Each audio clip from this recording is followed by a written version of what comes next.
Ал эми шайлоодон өтпөй калсам менин тарапташтарым чыкпайт. Антип биз неме кылбайбыз. Мындай бир кандай десем бир талаптарды, катуу талаптарды койбойбуз. Мен жеке өзүм наоборот тескерисинче суранам.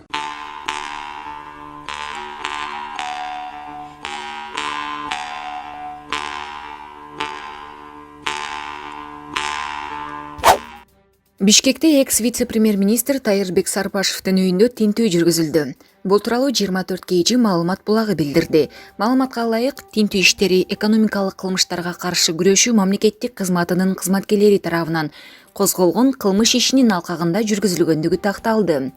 Анын Максим Бакиевдин филиалдары менен байланышкан коррупциялык схемага тиешеси бар экени белгилүү болгон. Булак элдик медиа. Жапаров: мурда инвесторларды президентке жолуктуруу үчүн $50,000 сурагандар болуптур. Бийлик инвесторларды чет өлкөлүк ишкерлерди коргоп берүүгө даяр. Бул тууралуу президенттин милдетин аткаруучу Садыр Жапаров журналисттерге берген маалымат жыйынында айтты. Мага бир айдын ичинде 100 ишкер келди. Алардын 50-сі чоң компаниялардын жетекчилери. Мурда аларды президентке жолуктуруу үчүн кол астындагылар акча сурап, бизнесин коргоп берүүнү убадалашчу экен. Керек болсо мамлекет башчыга жолуктуруу үчүн $50,000 сурагандар болуптур. Андан сырткары өз үлүшүн сурагандар да болуптур. Мен да бул тууралуу билип жүрчүмүн. Эми андай болбойт. Инвестор менен мамлекеттин ортосунда түз келишим болушу керек. Президент алмашса да, ал ишкер ишин уланта бере тургандай болушу керек, деди Жапаров. Эскерте кетсек, 12 ноябрда президенттин милдетин аткаруучу Садыр Жапаров журналисттерге маалымат жыйын берүүдө. Булак Марал ФМ. Президенттин милдетин аткаруучу премьер-министр Садыр Жапаров Россиянын премьер-министри Михаил Мишустин менен телефон аркылуу сүйлөшөт. Бул тууралуу Жапаров өзүнүн биринчи пресс-конференциясында билдирди. Ал белгилегендей, маалымат жыйын өткөрүү үчүн 2,5 саат убакыт бөлүнгөн. Жаңы эле мага саат 16:00 Россиянын өкмөт башчысы менен телефон аркылуу сүйлөшө турганымды билдиришти. Ошондуктан убакытты кыскартууга туура келет. Эми пресс-конференцияга 1,5 саат пландаштырдык. Бул күтүлбөгөн кырдаал. Эгерде журналисттердин суроолоруна жооп берүүгө убакыт жетпей калса, анда айдын 20-сынан кийин дагы бир жолугушуу өткөрсө болот, деди ал. Булак Компресс. Бакыт Бакетаев президенттикке койгон талапкерлигин алып салды. Бул тууралуу Супер KG порталына саясат таануучу өзү билдирди. Анын айтымында, талапкер Садыр Жапаровдун пайдасына шайлоого аттануудан баш тарткан. Президенттин милдетин аткаруучу бир ай ичинде көптөгөн жакшы жыйынтыктарды көрсөттү. Анын аткарган иштери менин купулума толду. Буга байланыштуу шайлоого катышуудан баш тартууну чечтим. Мен өз талапкерлигимди алгачкылардан болуп көрсөткөнмүн. Жапаровдун пайдасына алгачкылардан болуп талапкерлигимден баш тартып жатам, деди Бакетаев. Мындан сырткары саясий талдоочу бардык талапкерлерди үгүт иштерин онлайн жүргүзүп, эл кыдыруудан баш тартууга чакырды. Пандемия учурунда эл аралап үгүт жүргүзбөөгө, жерлерден үгүтчүлөрдү жалдабоого бардык талапкерлерди чакырам. Анткени эл чогулган жерде вирустун тарап кетүү коркунучу жаралат. Жана үгүтчүлөр иштеген жерде сөзсүз добуш сатып алуу болду деген шек жаралат, деди Бакетаев. Буга чейин Арстанбек Абдылдаев, Назарбек Нышанов, Кубан Чореев, Бек Турасанов, Адахан Мадумаров, Канат Исаев, Абдыкар Сыдыков, Сазыкбай Турдумалиев, Нурлан Мотоев, Рашид Тагаев, Жеңишбек Байгутиев, Клара Соронкулова, Азамат Эсенбеков, Аймен Касенов жана Садык Шернияз президенттикке талапкерлигин көрсөтүү жөнүндө арызын БШКга тапшырган.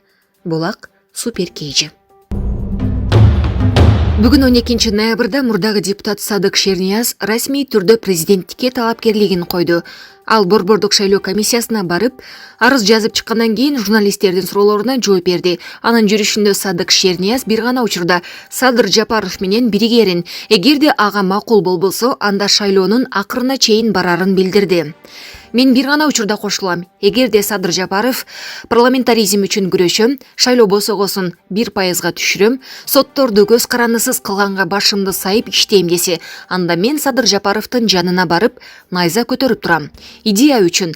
Мен кызмат үчүн жүргөн адам эмесмин. Өмүр бою идея үчүн кызмат кылган адаммын. Эгерде жок, мен өзүмдүн принципиалдуу багытым бар, мен ошол менен жүрөм десе, анда эч нерсе мени жолдон кайрый албайт.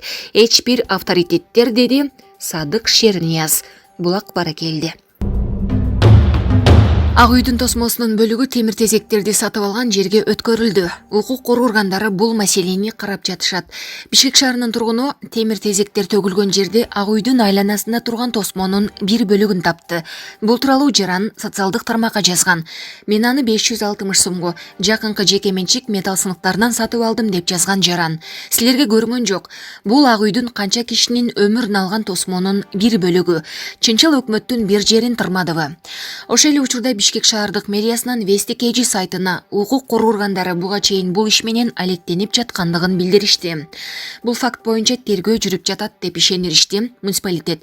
Эскерте кетсек, ак үйдүн айланасындагы тосмо 6 ноябрда бузула баштаган. Бишкек мэриясы тосмо Ысык көл мейманканасын тосууга колдонулган болушу мүмкүн деп билдирди. Булак Вести KG. Камчыбек Ташиев Абылгазиевди да кармайбы? Бишкекте кыргыз өкмөтүнүн аппаратынын мурдагы башчысы Самат Кылжиев жыштык чырына байланыштуу кармалган. Бул тууралуу УКМКнын маалымат кызматы билдирди. Аталган иштин алкагында 11 ноябрда өкмөттүн мурдагы аппарат жетекчиси кармалды. Учурда УКМКнын убактылуу кармоочу жайында киргизилген. Sky Mobile компаниясына берилген радио жыштык чырында мурдагы өкмөт башчы Мухаммедкалый Абылгазиевдин да аты аталган. Кармалуу кезеги Абылгазиевке келип калуусу мүмкүн. Булак Факт KG. Улуттук коопсуздук мамлекеттик комитети ведомствонун кызматкерлери Нарын облусунда балдарды коркутуп, уурдап кетип жатат деген маалыматты четке какты. Маалымат кызматынан билдиришкендей, акыркы учурда соц тармактарда УКМК кызматкерлери тууралуу чындыкка туура келбеген кабарлар тарап жатат. УКМК эч качан жашы жете элек балдарды өзүнүн ыкча миликтөө иш-чараларына пайдаланбайт деп айтылат билдирүүдө. Учурда комитет туура эмес маалымат тараткан жарандарды издеп жатат. Булак Спутник KG. Жыштык чырына байланыштуу өкмөттүн мурдагы аппарат жетекчиси кармалды. Бул тууралуу Улуттук коопсуздук комитетинин басма сөз кызматынан кабарлашты. Маалыматка ылайык, аскер прокуратурасы жана УКМКнын биргелешкен тергөө тобу тарабынан жыштыктарды сатуу жана лицензия берүүдөгү коррупциялык фактылар боюнча бир катар атка минелерге карата кылмыш иши ачылып жүргүзүлүп жатат. Аталган иштин алкагында 11 ноябрда өкмөттүн мурдагы аппарат жетекчиси кармалды. Учурда УКМКнын убактылуу кармоочу жайында кармалып турат деп айтылат УКМКнын маалыматында. Өздүк булактардын билдиришинче, кармалган адам Мухаммедкалый Абылгазиев премьер-министр болуп турганда өкмөттүн аппаратын жетектеген Кылжиев Самат Аскербекович. Булак Репортер KG. Мурунку президент Алмазбек Атамбаев жаза аткаруу мамлекеттик кызматынын комиссиясынын чечими менен октябрь айынын аягында УКМКнын абагынан номер 47 абакка которулган болчу. Ушул эле мекемеге 2 ноябрда Камчы Көлбаев жеткирилген. Расмий маалыматта анын камактагы ордун алмаштырууга ден соолугунун абалы сейип болгону айтылды. Номер 47 мекеменин имараты 1943 жылы курулган. Абакта 684 гана адамга орун бар. Борбордук ооруканасында 265 орун даярдалган. Андагы жарандар 3 кабаттуу жатаканада жашап, ар биринде 200 адам жайгашкан. Булак Баракелди.